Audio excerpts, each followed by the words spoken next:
no, I don't make toys. I'm not that kind of elf. Come and have some delicious, delicious cheese. Welcome back to Master the Cheese and Elder Scrolls Legends. Today we have the Cheesemancer. This card comes from the Festival of Madness, or the Isle of Madness cards, I believe it is. There are some cards that are being released. I don't know if they were released or going to be released, but there was an offer in the the store in the game where you can get this card and some other cards for gold, and this is the card that was drawn, and this is what it says when it's listed in your collection. At the start of the game, Cheesemancer gains the abilities of a random creature from Isle of Madness. You get 3 cards. Well, I got 3 cards. It's a power 5 and it's a 4/4 card, purple, neutral category. And is it an Imperial? Yes, it's an Imperial. So this is not what the card is ever going to look like when it's in the game. In the game it's going to say, well, let's have a look. It's going to say various other things. So here we have a card, which is the same card, and it says immune to lethal, immune to shackle, and your opponent can't target Cheesemancer with actions. So it sounds pretty cool. It's not, let's say, a negative ability or trait or whatever, you know, like some other options that we'll see, which is good. So it's pretty much immune to almost anything, you know, except maybe like the silencing bow. You silence her, you know, still a 4/4. You know, I don't think it's worth a purple. You'll see why, because usually the benefits aren't that great. I mean, immune to lethal and shackle, yeah, that's nice. But, yeah, I guess it's okay. I guess you could say it's a purple. A 4/4 is a little bit low for a power 5. It should be 5/5, right? So if you have an immune to lethal and immune to shackle, that would make it a purple. But since it's a 4, I know they like to give it more value because if it's a neutral. So when it's a neutral card, it tends to be, let's just say, stronger as far as the rarity goes, because you can use it in any deck, you know, strength, wisdom, endurance, etc. So that's a look at this one. Come and have some delicious, delicious cheese.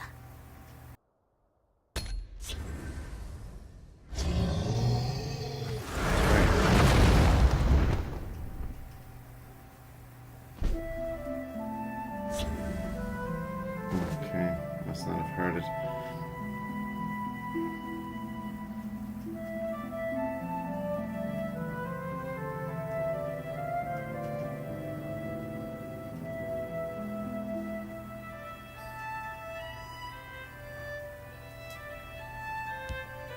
So what I'm going to do here is I'll give her a ward to prevent the lurcher Some people have no from taste. attacking, from killing her, and I'll give her a little boost so that if the lurcher does decide to do so, he'll die. But that was unexpected, and on the positive side, he didn't go for me. So here's another circumstance of the Cheesemancer, another variety. Summon, battle an enemy creature. When Cheesemancer takes damage, she deals that much damage to you. This is not a good thing. She takes damage and you take damage. So it's basically like a full damage breakthrough, and she has charge. You know, that's what battle enemy creature is, right? You basically, you can charge any card you want. So let's have a go at this.